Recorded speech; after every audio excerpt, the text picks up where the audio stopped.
So you're ready? Are you nervous? No. See, now that guests are here, I can't say I'm nervous. So I've never felt nerves ever in my life. Okay. Good. No, I'm very, very, very. Welcome, first comers. We'll just wait for Welcome. a few. Good evening. We'll just wait for a few minutes as people come in. Yeah. Yeah. Hey, there you are. Thank you. I see. Is this your co-founder? Yeah, these are my people. Ah, okay. Welcome. Very punctual. I shouted at my mic before we came, but we'll wait until maybe like, oh wow, we're perfectly on time. It's eight exactly. Oh, yeah, no.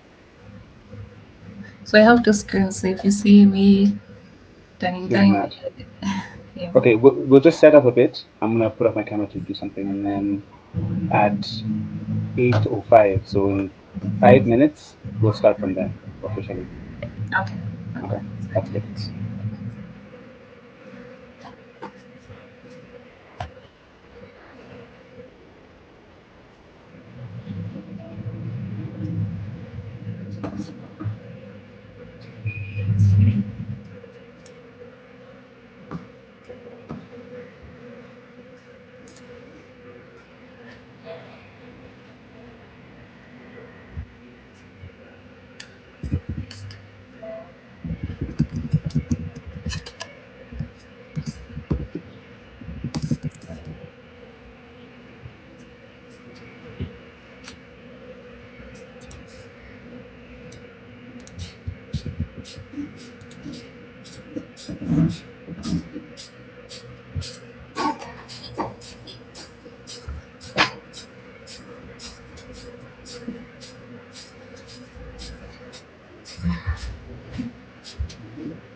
Welcome. Just waiting for a few more people to join, then we can begin.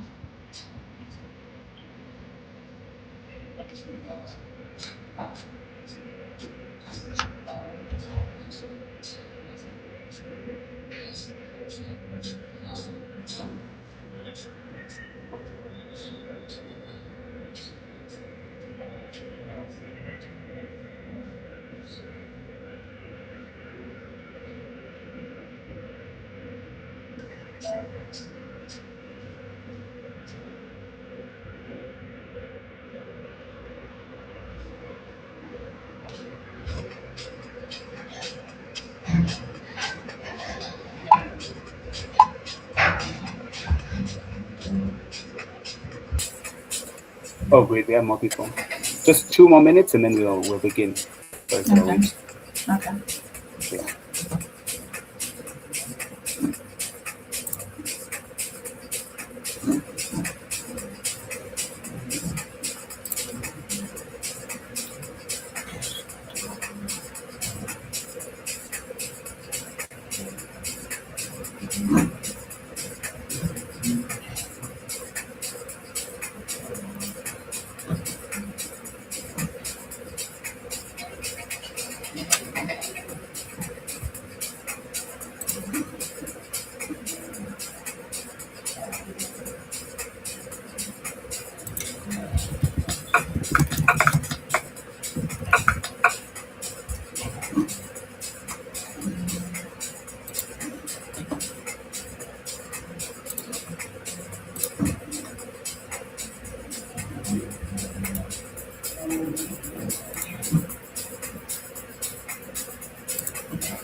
I think we can go. I think we can go. We have a good group now. Okay.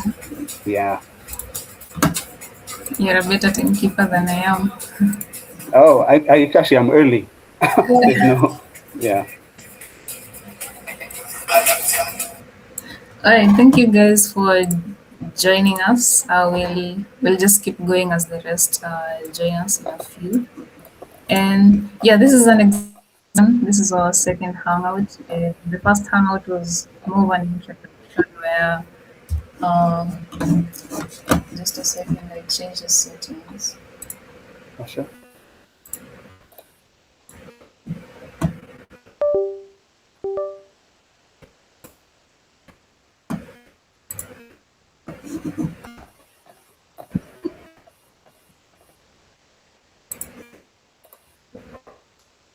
All right, let's begin. So the first hangout we had happened last month, and it was more of an introduction where we just got to understand what people are feeling within the industry, within the animation industry, and the challenges we're facing. So for this second session, we are excited to have a guest who managed to go to the Annecy Festival in France, and he will be telling us a lot about what he learned from there, the opportunities he saw, who he interacted with, and so on and so forth. So, before I get into that, we'll be having two agendas within this session. The first agenda is the conversation around Annecy, and then the second agenda will be um, the animation competition. The animation competition that will be happening from next month, from this month actually. So we've already received registrations which are still ongoing. The deadline has been extended, so if you wish to still participate in that, you have a short window to register your team or yourself to participate in it. So, for those who have not heard about Annecy, it's often called the world's biggest animation festival, and it's a big deal. So, yeah, that's why we are here today. And we are honored to have our guest, Kahenya Kangethe, who is a co founder of Studio Zuba. And he'll be unpacking what he learned there and what Annecy really has to offer, if there are any benefits, and what opportunities exist within there, and what animators can really learn from it. So Kahenya was able to pitch and present the animation called Sasa's Island, which is an adventure series about childhood friendship and neighborly play set around the fantasy East African island of Samaki City. So we'll be learning more about that and other things. Yeah, so maybe you can tell us how you got to go to Annecy. We can start from there. How did you get Well, to Annecy? introduce yourself. Who are you? Before we go.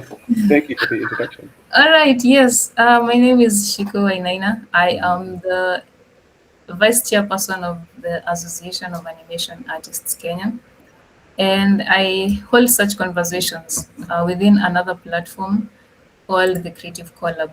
But today I am honored to be with you guys here today. And yes, that's me. Wonderful, wonderful, and thank you so much for having me with the association. I think this is a fantastic. The Hangouts are an interesting idea, and there's so many creatives that we could get to know and each other. So this is fantastic start to everything. But thank you for the great introduction. I'm Kahenya, exactly as introduced, and yeah, us as Studios Zuba started last year. We are a animation development studio primarily, but we're moving into more production roles, and we went to Annecy. But before we start, I wanted to ask, who knows what Annecy is, or who's heard of Annecy? Could we have like hand raisers? Yes, I'll look in the chat, and we'll see what we're kind of dealing with. Okay, we have two there. Okay, interesting. Four is good. Three more. I got a thumbs up. I'm gonna count that as five. That's not bad. That's not bad. But for the others, exactly. Uh, Annecy is the biggest animation conference in the world. For anybody who's a fan of animation, anything you've ever watched at any large scale has come through that program. And it's hosted in like the middle of nowhere, France. I mean, I don't know how they really chose this location, but it's like on the border of Switzerland, in this magical lake, which is just, I mean, it looks like it's out of a Disney movie. I should get images up, but and every year up to 20,000 people from around the world gather to sort of discuss animation. It's not really a discussion. There's a festival element, which is now Annecy Festival. Then there's this thing called the MIFA, which is like business, Disney, DreamWorks, Netflix, Amazon. Japan has showed up in a big way recently. They're opening up their borders up into co-production. So like this year, like the producer of Jujutsu Kaisen was there, and like they had like a booth that was like two booths away from ours, and they came to see like the East Africans. It's like, oh my god, I watch your shows. That's crazy. Um, and everything from like, I mean, there are early screenings of like the next Disney movie. I know I watched Julian, which is a film from Cartoon Saloon, which isn't even going to come out for the next like 3 months. It all happens there. And if you've noticed, like 2 weeks ago, all the trailers from all these companies came out, and like all these new movies came out, animated, and also TV shows, and they come out the week before Annecy so that people can talk about them at Annecy. That's how big the the the, the conference is. So there's a festival side which is very like go to see screenings and watch films, and there's like a student section, and there's a competition with prizes. Then there's the business, and that's where we went. So this year with the Animation Association of Kenya and 9 other studios with France, the embassy, we went to present our work, and we had a slot to pitch in the actual event, which is a huge deal.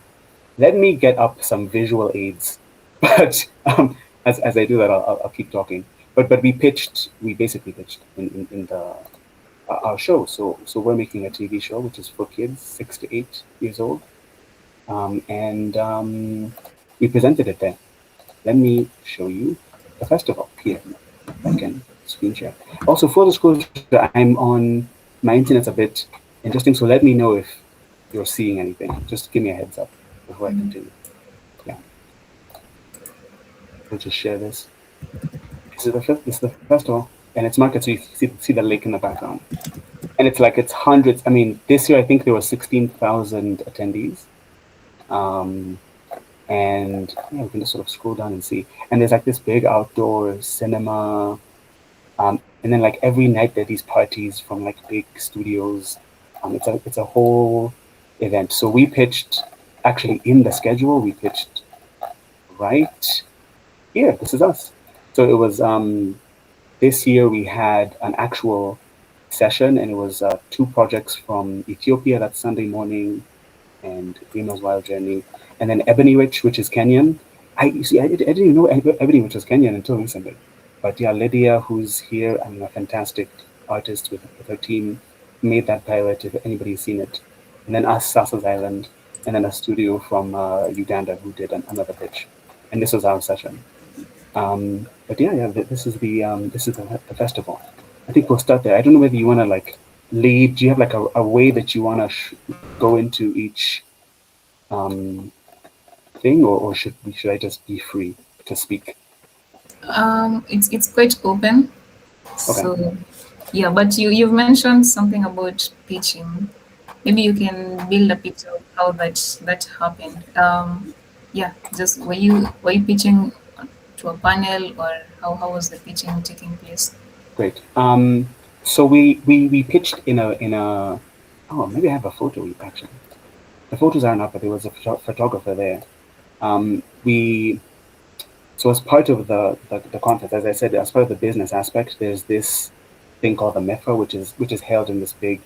It's almost like they call it the Imperial Palace. It's this big white building with many areas, and in that building we presented our project to this huge room. I think there were like 100 and something seats there. Luckily, it wasn't completely full because I would have not been able to to handle it. But yeah, we presented the project, and I can actually show you what we were showing. This is what we showed. Hold on. There we go. Can you see that? That's it. So this is the show that we presented, and it was in front of this big group of people. There was some like people who are interested, like distributors. So oh wow, there were like other companies and people who are interested in like buying shows there, And then there was other creators and other people who have the money to pay for animation because animation is very expensive, who go to watch these projects get presented, and ours was one of them. And it was a fantastic experience. The goal for us in this Annecy was to meet as many people as possible. I think especially now with the initiative from A3K in France, if you're not showing a presence on the global stage, people don't know that you're there. And I think that that's a big thing with Africa, also in general, but Kenya especially, because we have such a large diaspora and people don't even know. Like this year, every year I've gone, I went last year as well.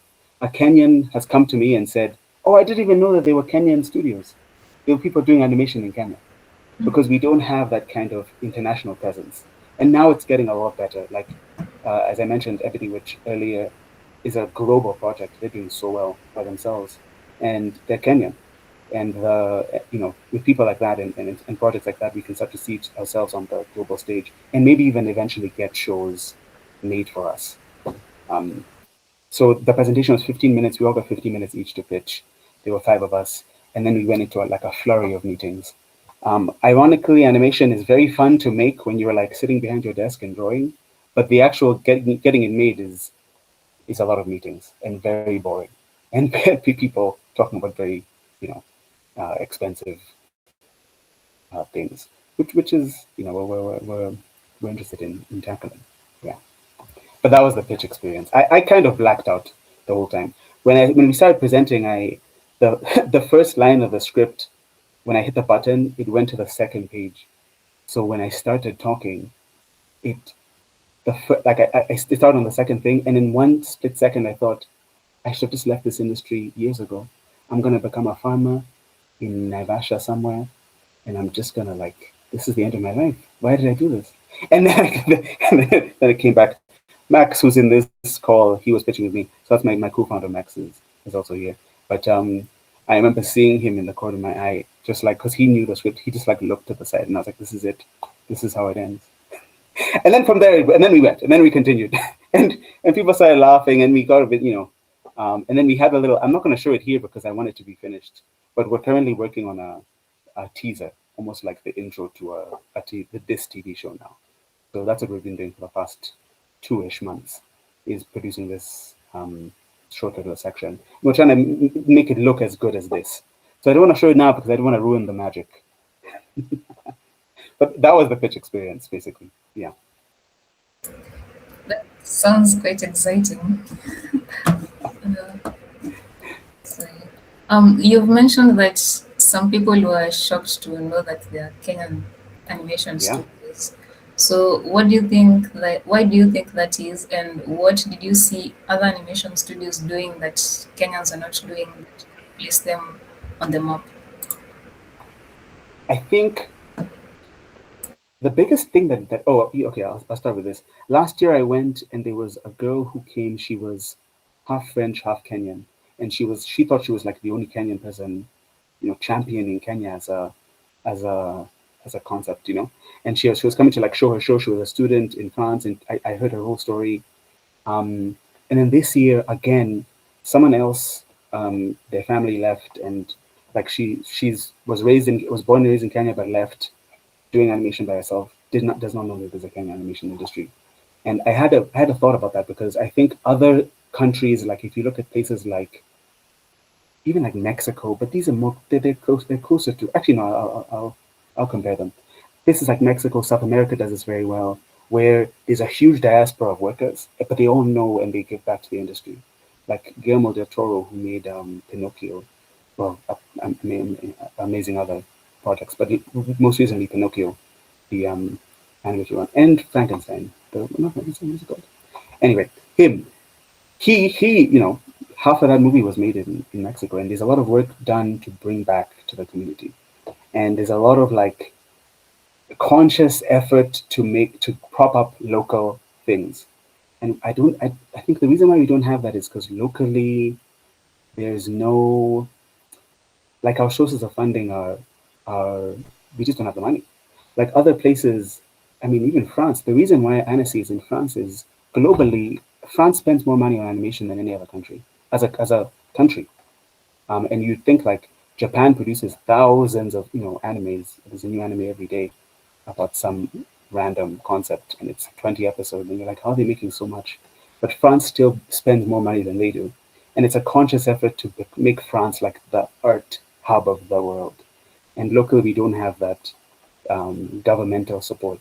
And then even beyond that, like if you look at the Kenyan TV industry, animation really at its core, which sounds bad, but was sort of, especially TV animation was invented to like sell ads on like TV, and we don't, like, we sort of leapfrogged this, like our local TV industry isn't strong enough to justify the budgets of animation. So for a bit of a background on me, I used to work at BBC Studios. I actually left BBC to come and start this company, and we were developing, like I was in development, so we worked on like, I think in my time there, I worked on like 35 different show projects, which I know for a fact I was there in 2024, 2025, that if anything ever gets through, it'll take 6 years to make and millions of dollars. And like, it's just so expensive to make animation. So, those are the factors that are playing into it. So then locally, people have to pay, you just focus on paying your bills and not on this international reach. So when you go globally and you say, oh, we're from Kenya, people think, oh, what do I know about Kenya? And they just don't have any reference. You go abroad, all people say there is, oh, I know you guys run. And that's it. Like there's no, we don't have that kind of global thing. But I think that's changing, especially now that like you can make animation, you can make anything from anywhere. You can get it kickstarted like Ebony Rich. You can get it funded for by anybody around the world, and then have it made locally without any you know um, barriers to that access that we used to have. Like a broadcaster, which is like a TV channel, and you don't have to go to Netflix anymore. You can go to you can kickstart it and then put it on YouTube, and still make the money to continue. So it's changing, but we just don't have that level of support. And then also knowledge. Like I feel like as Kenyans, we need to do a better job at coming together and having events like this. Last year, even this year, I've been hosting life drawing uh, sessions where we get together and we draw models and just talk about like, we're artists. Let's see what's happening. I want to know what you guys are doing. Like, what are you doing? What projects are you working on? Oh, can I help here? Can you help there? And then eventually, the tide lifts all boats. I think, yeah, it's a complicated question, but I think those are the core problem. A lot of it is money though, because admission is just expensive. Yeah. All right. And how about comparing it to other African countries? You mentioned there are other Oh African yeah. countries. So how about that comparison? Rising tide.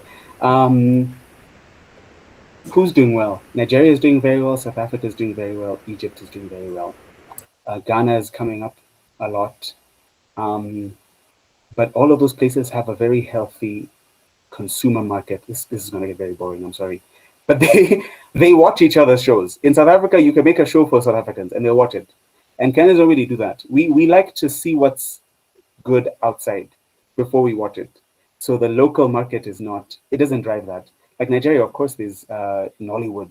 You can watch whatever you want, and that whole industry means that if you go to an investor and you say, I'm gonna make movies for children, or even like animated stuff for everybody, they can point to something and go, oh, that's successful. And like here, if I go to an investor now and I say, I want to make animation for Kenya, they don't have a reference. Now they kind of do. Of course, Akili Kids, there's a few other people who are coming up, Pungulupa and stuff, but not the standout money makers like Nollywood has and like South Africa has.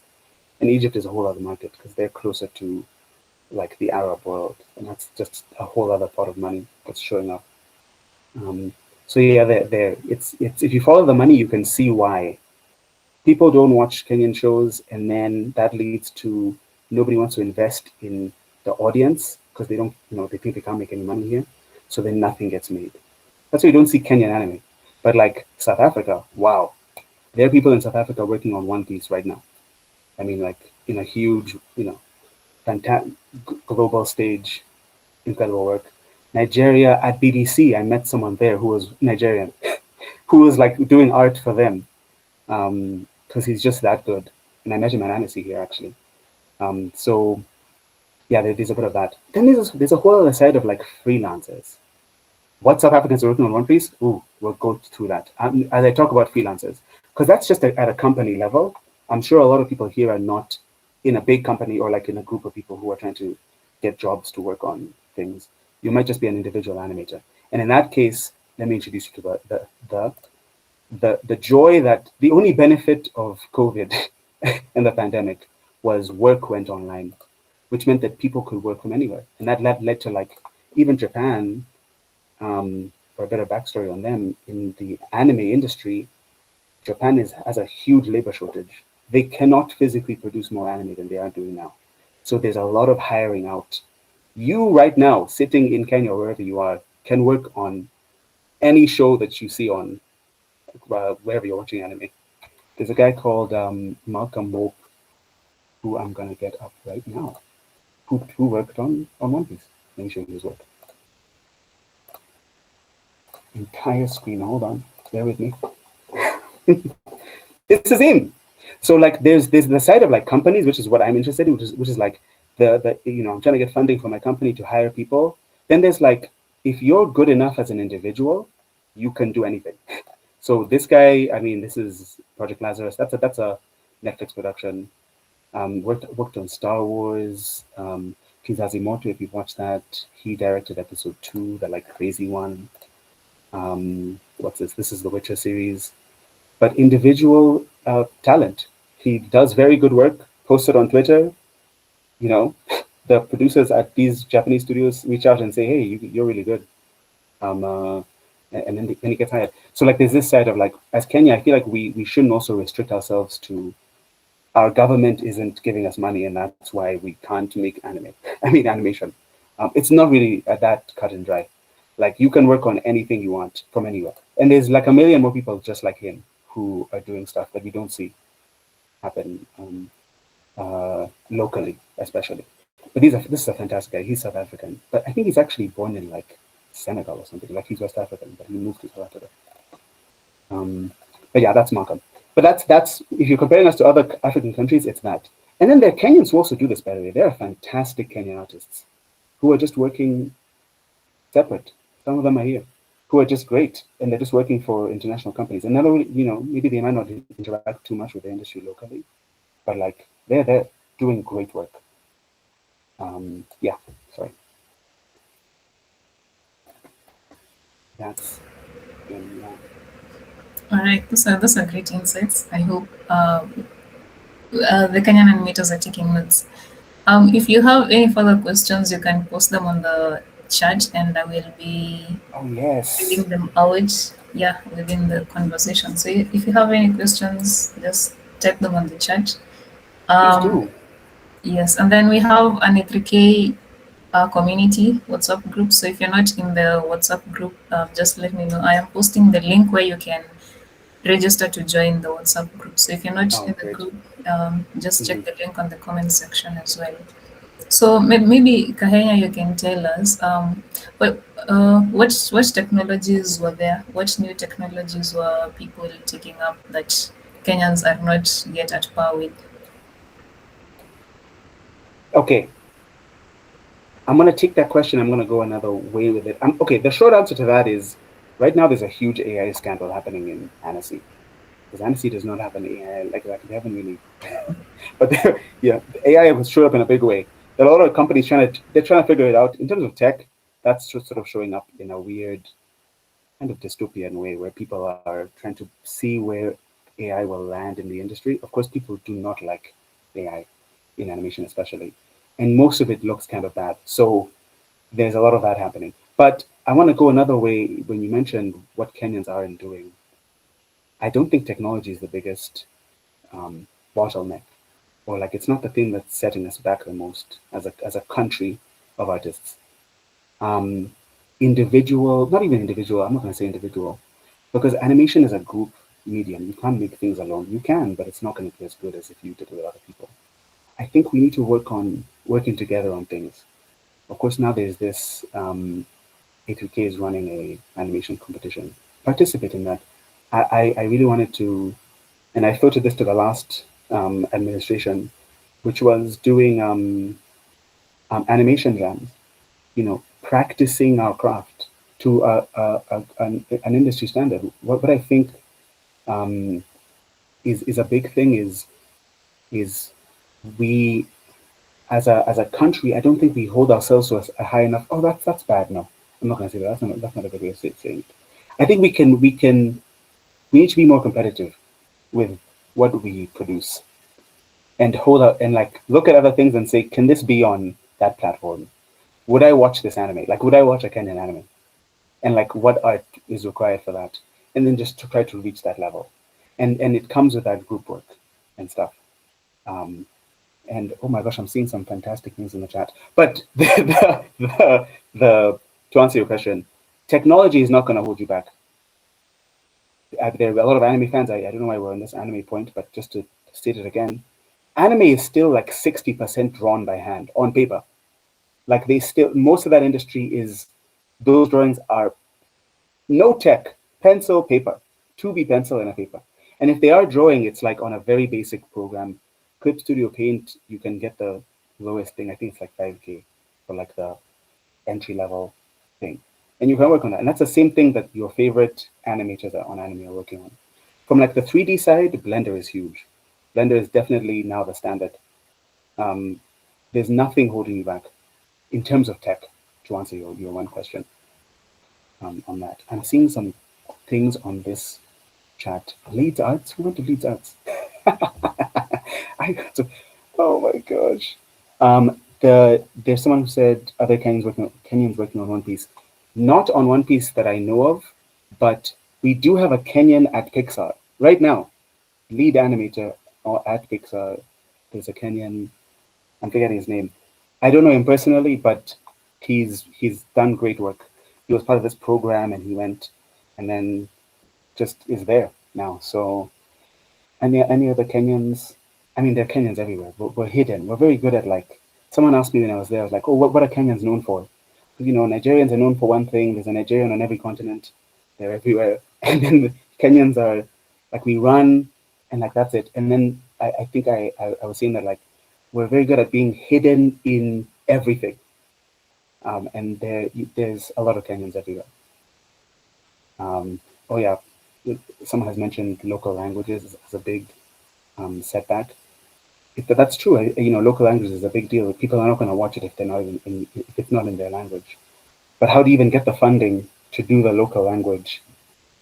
Well, okay, it's a catch, but it's like, how do you get the funding to do the local language if nobody thinks that they can make money off of the local thing? Yeah. Yeah. But that's it. Please ask questions and see what. I don't know. I'm not sure. Yeah, I want to know what you guys want to know. What do you want to know? And that's it. Unless you have more to ask. Yeah. All right. As we wait for further questions, uh, maybe you can tell us what kind of opportunities are there for Kenyan animators. Maybe you can build a broader picture because maybe Kenyans or Africans we have. Mm, Maybe you can just broaden Okay. our idea on Okay. opportunities. Um. The okay. In the short term, what I would say is we tend to create invisible barriers to where we can work based on where we are. It doesn't even, you're in a random town in the middle of nowhere. Here, if you have an internet connection, you could work with anybody. I brought up this South African animator who's doing very good work. But it just comes from being online. Any company around the world right now can hire you on anything. There's no like, oh, I need to be in LA, I need to be in America, I need to be in whatever to work, or I need to be in Japan to work on this stuff. Um, it's hard to say. I think opportunities are there and the money is there. The industry is going through a bit of a dip right now, but I think we're coming out of it, especially this Annecy. There's a lot more money being spent. because they know, it doesn't matter what the state of the, how much AI is threatening us. Next year, there'll still be more children or more audience to watch stuff. And people are coming to terms with like, maybe all this AI stuff is kind of nonsense. So let's just keep making things now. Um, so I think in terms of opportunities, they're there if you can look for them. Get online, broaden your horizon from what you see locally or whatever fan account you like. This, you're in animation because you like this anime, so I follow the fan account of the anime. Who's working on that project? Find them on Twitter. I know a lot of us watch anime, so I'm using anime as the example. But read the credits of the show. If you're at an entry level, read the credits of that show. Follow them online. Most of them are probably posting their stuff, no matter what it is. 2D, even 3D. If we're talking about more like a Western angle, all of these guys who work at these huge studios are very much online, just like you and me. And you can follow them, you can ask them questions, you can go in there and just see who they follow, what they post about, and the jobs will show up. And especially now, there's a huge indie industry. So there's a lot of people who are in the West who are trying to create things. We've all seen Glitch Productions and hands of indie things like Amazing Digital Circus and all these other things. They're always looking online. I see every day I go online and I see looking for, this is, if you're an entry level, I would say looking for, volunteers to come and help with this. Go see what they're doing. Say, oh, I'm there. I can be online and I can work on your production. You can meet people who are also in the industry. They're there. On a higher level, let's say you've been in the industry for a longer time and you're trying to see what the space is. Um, we have remarkable talent on the continent. I think that's what we're trying to do as Studio Zuba is create almost like an outsourcing hub. The same way that like if you're a VFX guy, India became the de facto VFX house in the world because they had high skill and a low cost of living.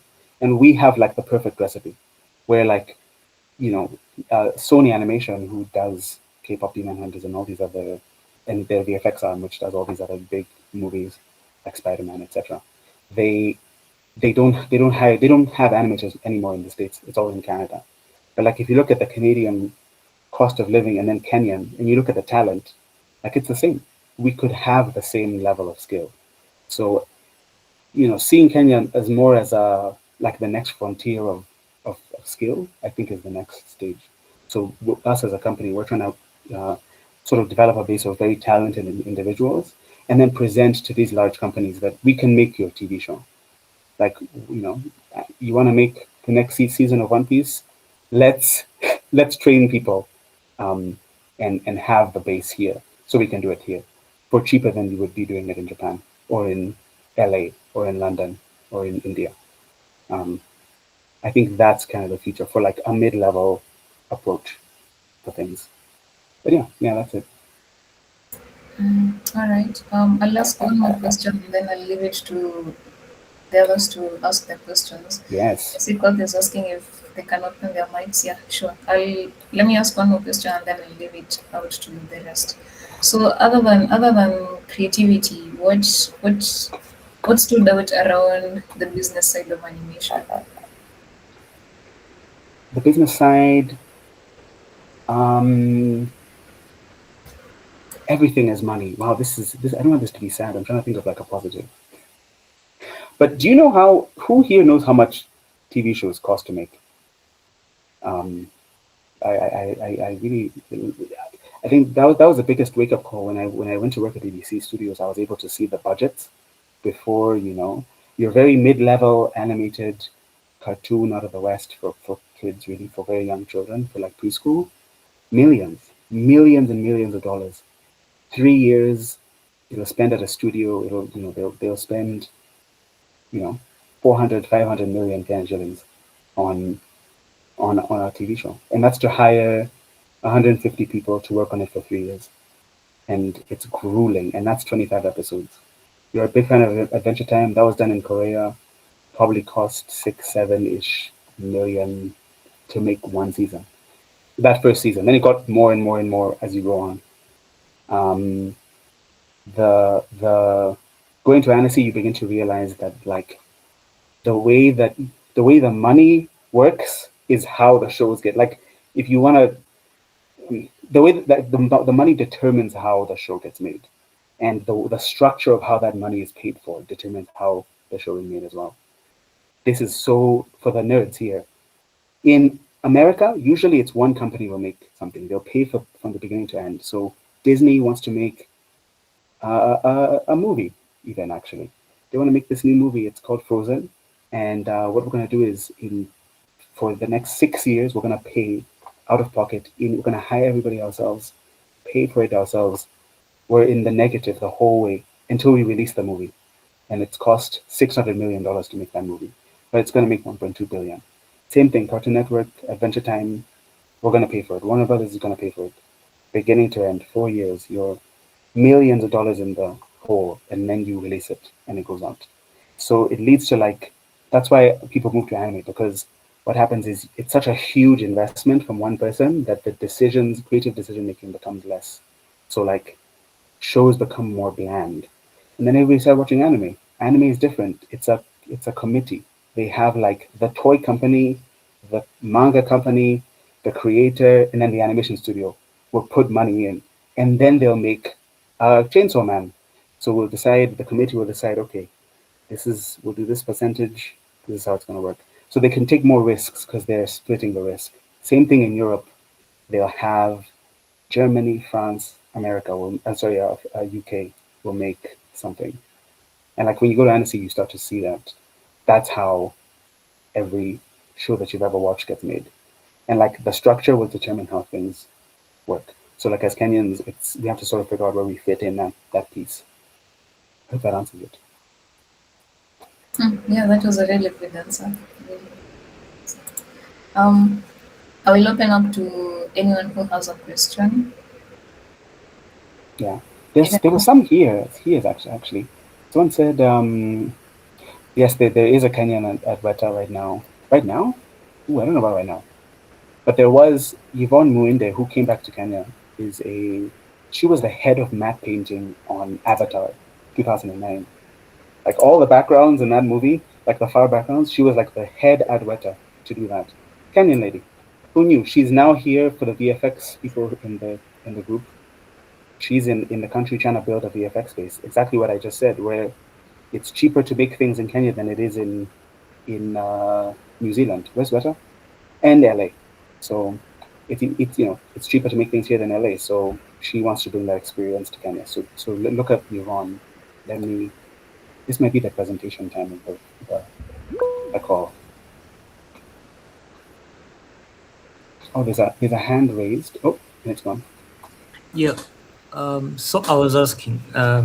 So depending on how, like, your experience going there and watching Annecy and how it everything unfolded there, I think it's very exciting. With how you've showed us how things were running there.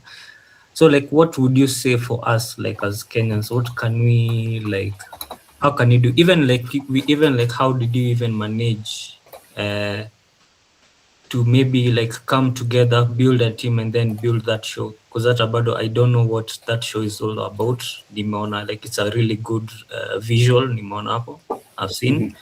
So I'm kind of like curious, how do you go about that, and how do you go about, like, if you have a project that you've made for yourself, how now do you um, market it to the people out there, so that even you can also get those into those such spaces, global recognition and things like that. That's a fantastic question, actually. Mm. Um, the what I would say for us, how we did it, accidentally. My co-founder I went to school with, Max. I went to school in the UK, and I thought, oh, I'm gonna go, and we spent a lot of money to go to the UK and learn things. Did not learn anything. The school was terrible. The school was terrible. We tried to get, like, our head tutors fired. Spent so much money. I remember sitting there thinking, oh my goodness. And all the British people, if you're local, you spend, like, the school fees are half of international students. And I'm like, what am I paying for? And my friend Max also had the same frustration. He was like, this is not. So we just got together and taught ourselves, and then we made things. And I think at the end of the day, this industry is just about making things. And if you make things, there's reward. the most direct thing you can look at is things like Ebony Witch. Lydia is, I think she didn't even work in the animation industry, but she learned 3D. Let me but she learned 3D. Oh, how can I find this? But she learned 3D, and then she began to make things. And as soon as she started to make things and put them online, there was a response. And the better she got, the better the response became. I think we really overthink things locally. On like, oh man, nobody's noticing my thing. But I think that the internet can be kind of random, but if something is good, it can really see that thing. So with us, of course, we taught ourselves in school. We began to like try to make industry standard portfolios. I couldn't get a job in the UK after I graduated. I came back home. I was working online for this company that did animation development. I mean, they were trying to make shows, so I was entering like the development space and learning about like how how things are funded and how to pitch a project to people and like where does money even come from. And then through that, I got the BBC job, and that took me to stuff. But none of that would have happened if I wasn't, continuously improving my like technical ability. So, and I'm still like, I still want to learn so much more. So from when I reached BBC, then I was able to learn like the full scope of how to make things and the quality that's required from like things like a pitch deck. So, I mean, I'm not going to go through our full pitch deck here, but this is our show. We're not going to whatever, but you make this big document of like outlining what the show is. And there are amazing examples online of what what a pitch deck should look like. But we wrote it all. We did the structure and stuff. The long and short of what I'm trying to say is there's an industry standard, and if you do something at an industry standard and post it, people are going to notice. Absolutely, and it doesn't even matter. You can even be. But the big thing is making things. I'm going to talk about Gobelin. Some of you might know this school already. This is a school in Paris. Maybe I personally think the best animation school in the world currently. But they take their student films very seriously. Actually, when you join the school, it's not really a school as much as it is a studio. You get together, and from day one, you're making things. It doesn't matter if they're bad or good, you're just making them. But because of that culture, they make probably the best animation in the world. I mean, look at this. This was an intro for Annecy, the festival that I went to. So there's a relationship there, obviously, because it's French. But the work is fantastic. Millions of views. Students from this school win Oscars because they make things. And then when they graduate, jobs everywhere because people know that you're able to produce. So that sort of leads into like this idea of like trust is the biggest thing in animation. If I can show this, or I made this film to anybody who has money, they'll be like, okay, if I give you money, you can make something like that for me. And we don't really have that yet in Kenya. Of like, there's like a trust I can produce things at scale locally. Yeah, I hope that answers it. Yeah, I think just make it, make, and even if it's bad, make it again. Did that answer anything? I don't even know. But yeah, that's the goal. I mean, look at the views on these videos. It's fantastic. And actually, Gobelin has let me put you on some game. There's a Netflix scholarship to this school for African students.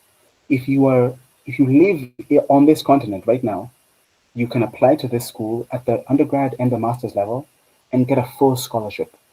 The only requirement is just pass the entry like test that they give you, which is like you show your work.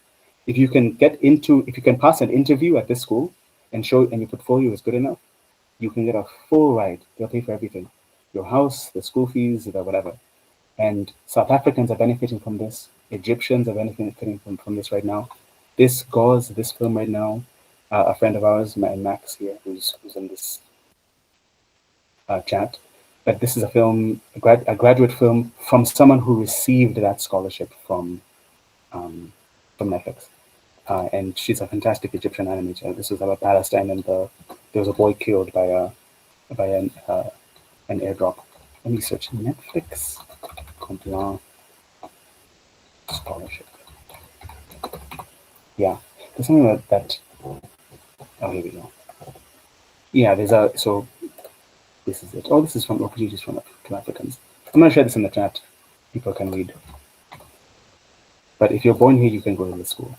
And what the school is basically saying is, if you're able to make things, we'll pay for you to come to the school and get the technical ability. Hold on, am I missing questions? I hope that answered your question, though. Let me know if it didn't.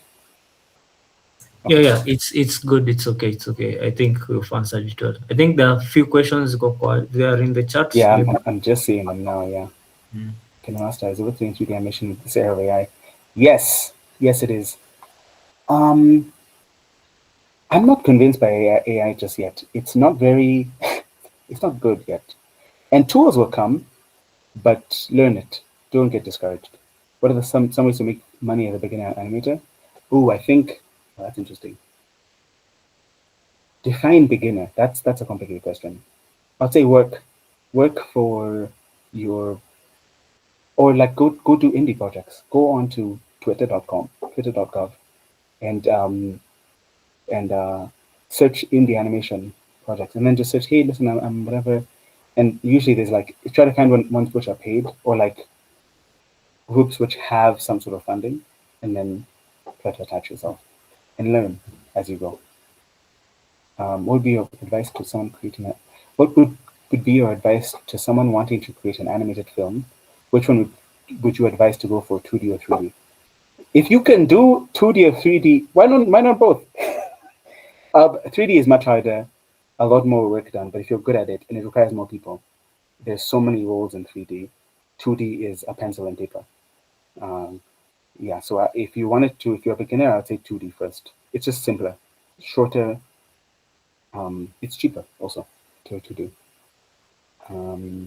Make shorts, yeah, make shorts is a good point. Yeah, yes, David, yes.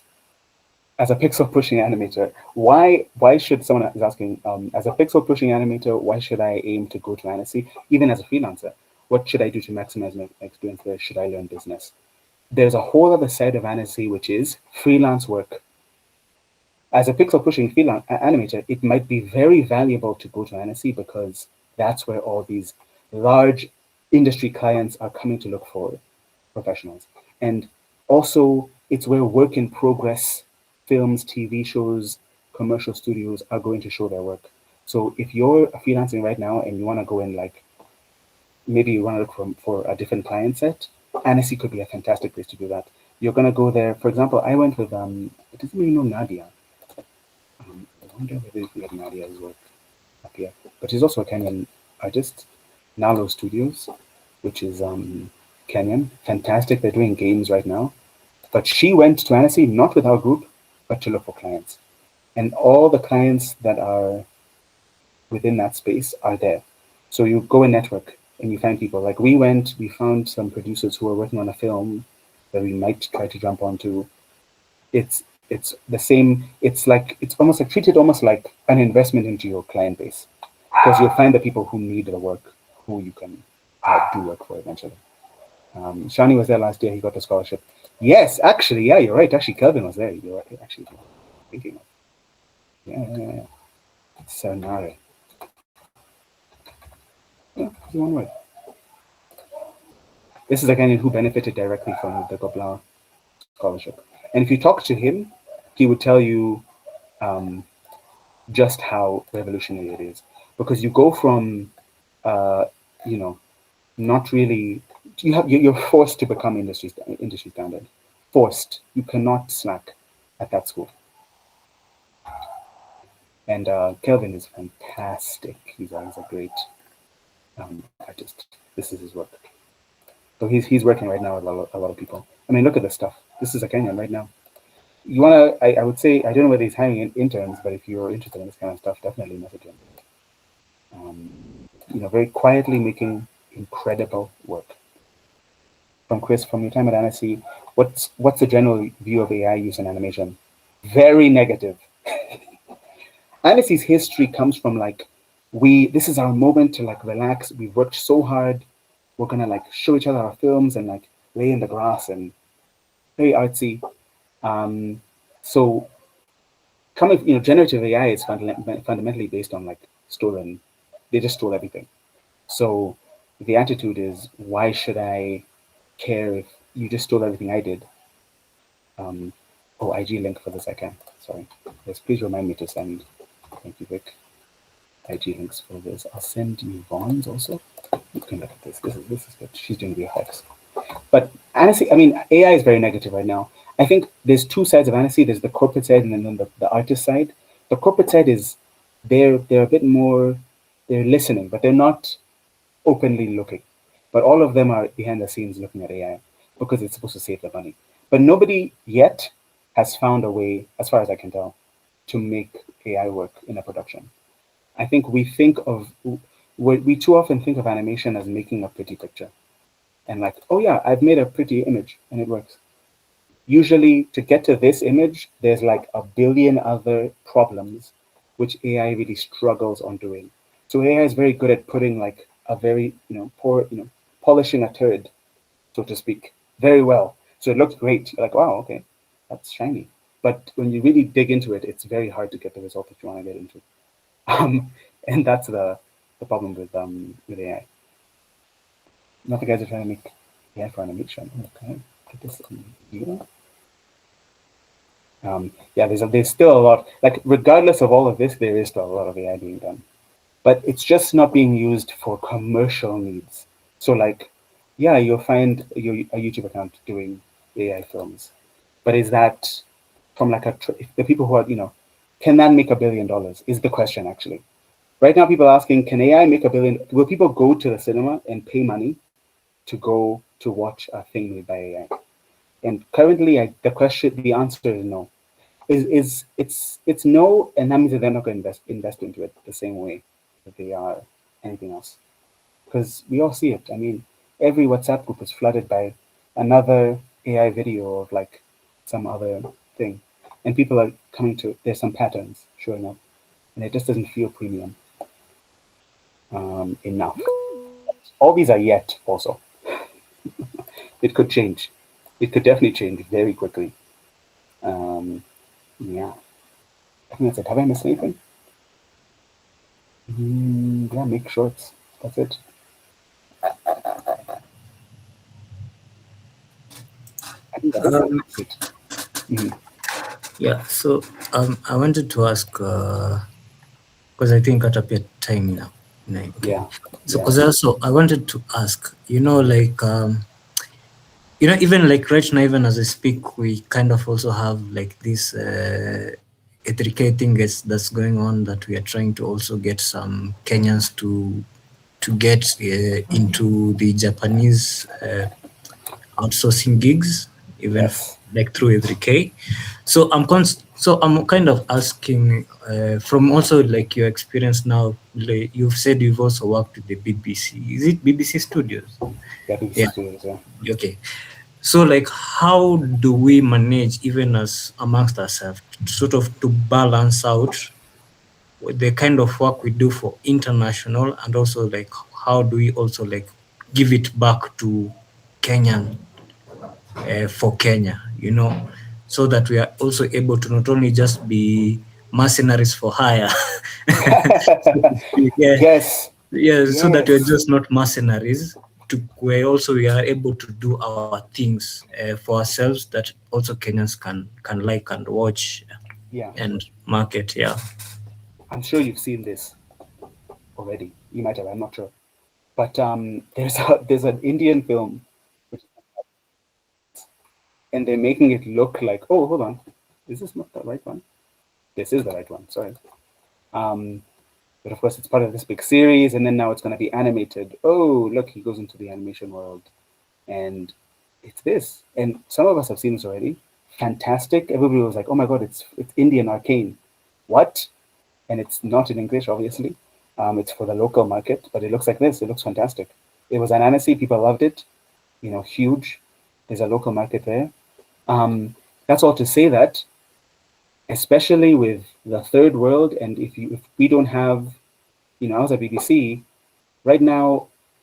If you try to make a film, if you wanted to make a film in the UK, you can go to the British Institute and get money, millions of pounds, to make a movie, because it's government. It's in the government cares about art, so they want to make sure that the artists live.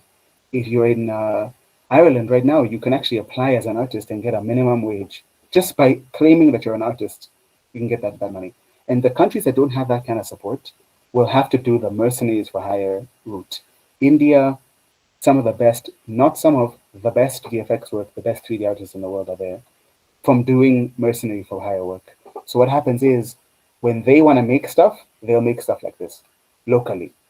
But it all comes with the money. So in the West, they have the privilege of like, they can make things without working internationally. They can just do stuff for themselves. But we don't have that luxury yet. There's some people doing stuff locally. I would say you would look at someone like Inkspace. This is a stop motion studio in Kenya, actually. We worked with them. They were with us last year in Annecy. But they made a film last year called Big Sad Nairobi, made very many awards. And it's not pandering to an international audience. It's for Kenyans. It's about a kid in Nairobi literally living his life, stop motion animated. Now they're making another film right now. I think they're just about to finish production, Hatukufi Bado. It's literally about these two girls who go to fight, to like protest against the government. It's a Mandamano film in stop motion, which is incredible. And it's being made right now, crowdfunded locally. So you can do this at the same time. And I know for a fact at the same time, these guys are doing work with international clients working on stuff. So the one thing follows the other one. You need the money to make the stuff locally. Sorry, I'm going too long, and we're running out of time. But that's the last point I'll make. Oh, there are two more questions here, which is someone who wants to pursue animation from Alex. As someone who wants to pursue animation as a career, when are you ready to start drawing digitally? I currently practice drawing on paper. Paper is fantastic. I would say there's no ready. It's just a different medium for the same skill.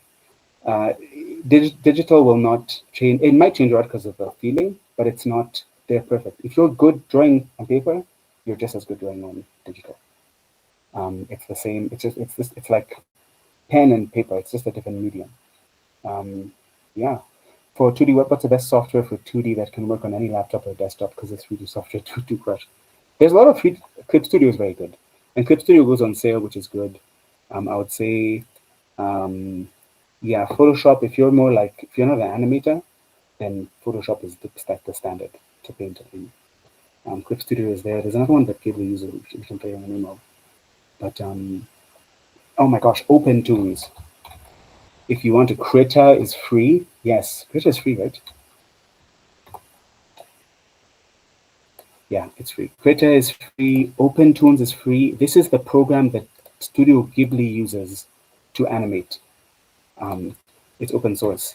It is very strange. It's also the program that most, like Demon Slayer, uses Open Tunes to convert their paper drawings into digital. This is a very big program in anime right now. Of course, Blender is free for the 3D users. There's what's it called? Yeah, there's a ton of free 3D stuff as well. But those would be my two recommendations. And I didn't say this here legally, but Adobe is an option, and they're very expensive. But of course, you guys know your way. Okay, that's it. We're out of time. I think we'll move on to the next section. Yes, that was a really amazing session. I'm sure everyone has enjoyed the conversation. Makofia Kahenya. Yeah, you've really done a great job even with the presentations, just taking us through everything. It's really been amazing. We want to dive into the next session, but I'll give Alex a chance to see his hand is up. Oh, his hand is up. There you go. Oh, Affinity. I didn't even know that was a thing. It's now owned by Canva. Oh, that's the design tool. Oh, that was by mistake. I raised my hand by mistake. I meant to give that. There you go. You can clap in person. All right, I see Angela's hand is also up. Is that by mistake or is that? Oh, maybe. Do you want to speak? No, sorry, that's by mistake. Oh, there you go. Okay. Okay. All right. Yeah. Thank you so much for that, Kahenya. Just one more thing. You went to Annecy through A3K. So how? Through A3K. Yeah. Yeah. So maybe you can tell us how that happened. Yes. Yes. Oh, this is someone. This relates to another question about how would we get there if you wanted to go there. A3K is running Road to Annecy. I hope they do it next year also. Road to Annecy started. I think there were a few versions before, but the one that's the current incarnation started last year. In like mid-April, there was an A3K post saying, "Hey, we're looking for studios who have projects to present internationally. Submit it to this group, and there's a jury that looked at our work, and we got in. So Sasa's Island, we actually developed it. We started the company before this, but it just so happened to be perfectly when we were ready to present it. So we submitted. This is the first year, and this year we were just as ready. So we had developed a lot and done all this work. So we were very confident in our product. So we sent it off. We had to pitch to a board of international jury members who looked at our work. And A3K, with the help of the French embassy, basically grabbed a bunch of studios who had good work and selected them to present. And the route is very direct. If your work is good, you might get the chance to go as well. And they paid for everything. So now the French embassy now comes in to facilitate that. So we had housing, and well, depending on what sort of tier you were, because people who were pitching had a different sort of deal. But they got the flight and the house and Annecy, the ticket. Yeah. Ooh, there's a question from Ruth. What kind of project styles or skills seem to get the most attention from studios and industry professionals? Good ones. You have to have a perspective. The kind of projects, the best thing to note is not necessarily looks, but where it's coming from. If the story is good, if people can resonate to something, then it'll do well. It'll do very well. Of course, looks work. If it's industry standard, it makes a huge difference, and if it stands out within the industry.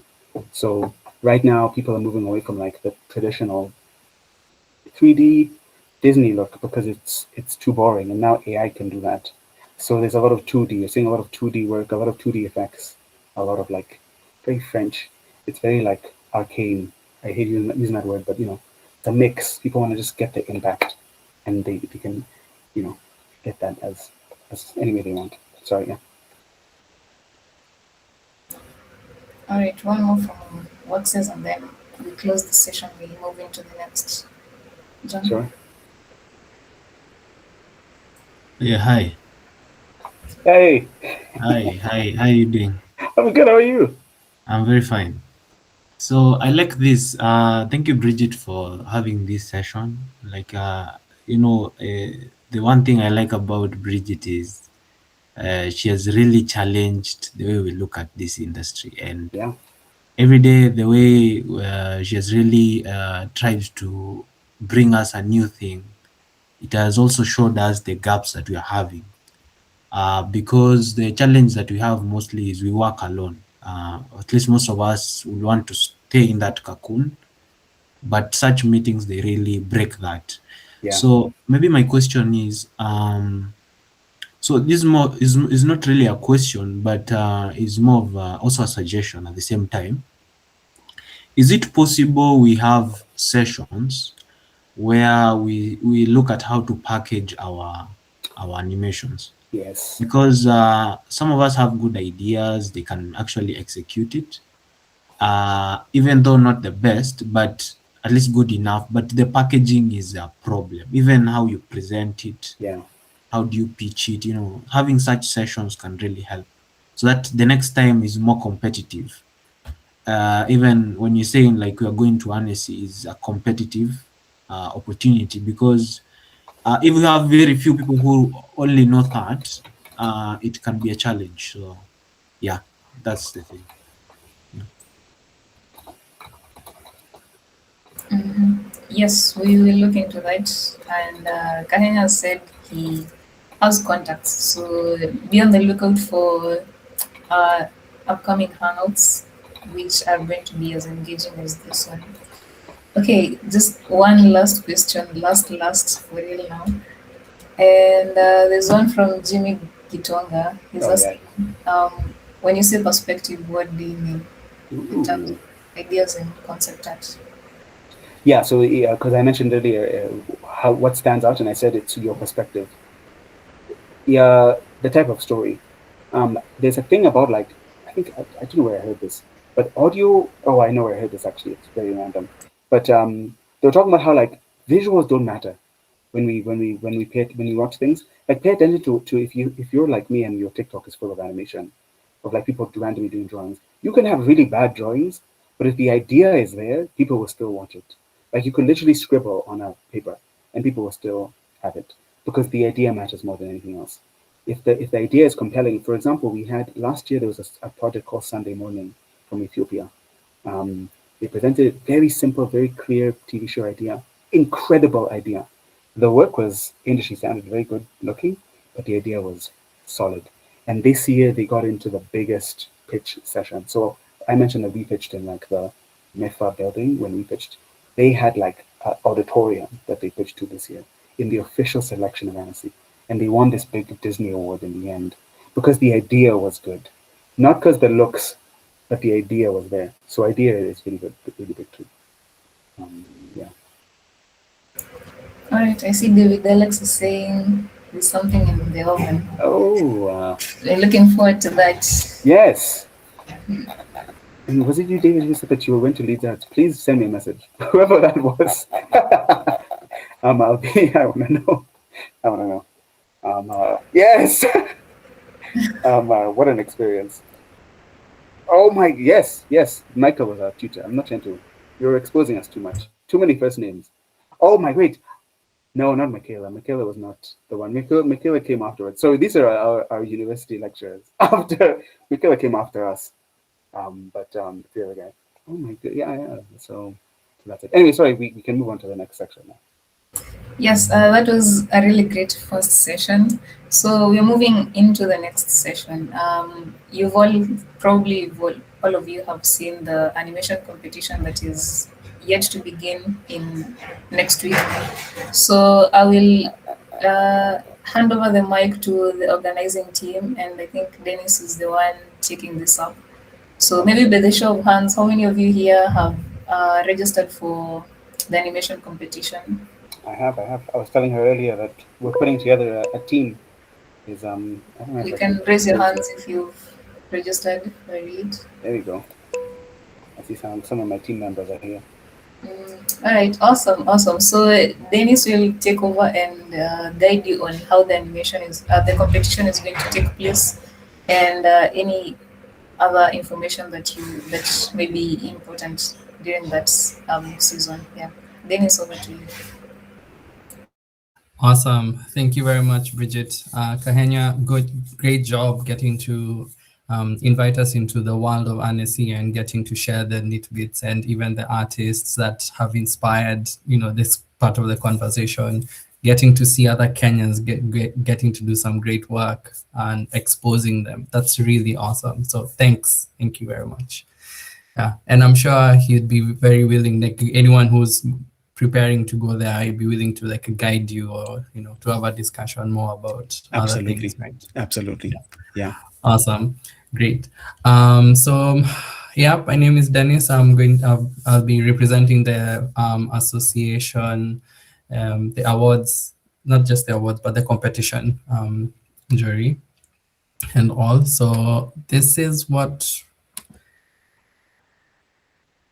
Yeah, so for those of you probably still are not aware or don't know, well, so this is a chance to get you in touch with what the whole thing is about, the whole competition. And the theme for this year was A Rising Tide. So this is the third time that we are having an international competition, sorry, not international, competition. The first two had been done through the previous administrations, and one of them some guys got some money, and then the second one some guys got a chance to get some extra classes on the side from the things that they had submitted. And yeah, they are available on our YouTube channel, so you can always go back and have a look at them and watch what happens. So, but this time we are coupling this whole competition together with an award ceremony at the end of it. So this is the first time that you're going to go out to celebrate like all the competitors and what they have done with an award ceremony that's going to be happening now annually. And it's hopefully we are anticipating that it's going to grow beyond. The intention is that it